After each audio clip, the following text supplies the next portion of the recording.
शिव शंकर नाम भजो सुबह और शाम जपो बन जाएंगे बिगड़े काम। हर हर महादेव करो। गंगा जल को लेकर शिवनाथ को अर्पण कर भर जाएंगे सबकी झोली। ओंकार का सुमिरन कर भोलेनाथ का सुमिरन कर।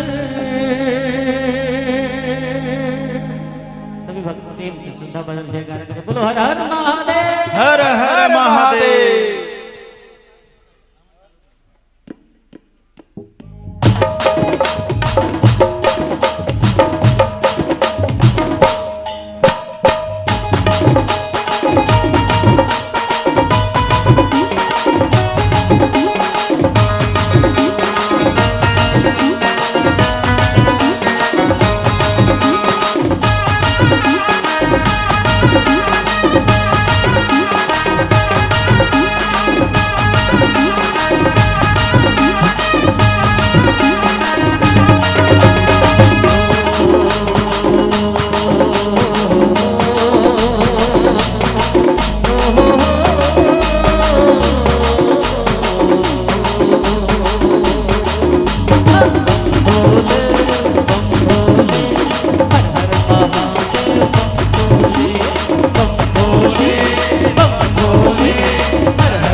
महादेव की वंदना आराधना पूजा उपासना करते हैं। सभी भक्त ताली बजा के बोलो शंकर भगवान की जय हो। बोलो हर हर महादेव। माथे पे चंदा बम भोले जटा में गंगा बम भोले हर दम चंदा बम भोले ओके गंगा बम भोले सरको की माला बम भोले बिच्छू के माला बाघंबर छाला बम भोले त्रिशूल भाला बम भोले।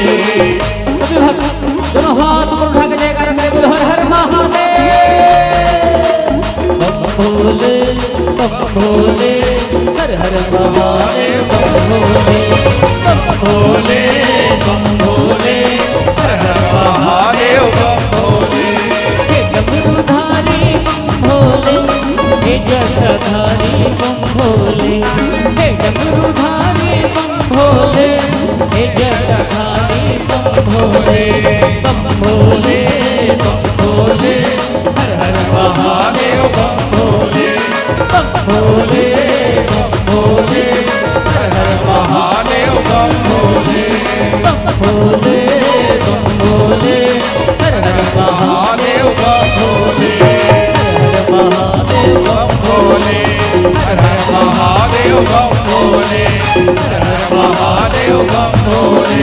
हर हर महादेव बम भोले, हर हर महादेव बम भोले, हर हर महादेव बम भोले, बोलो हर हर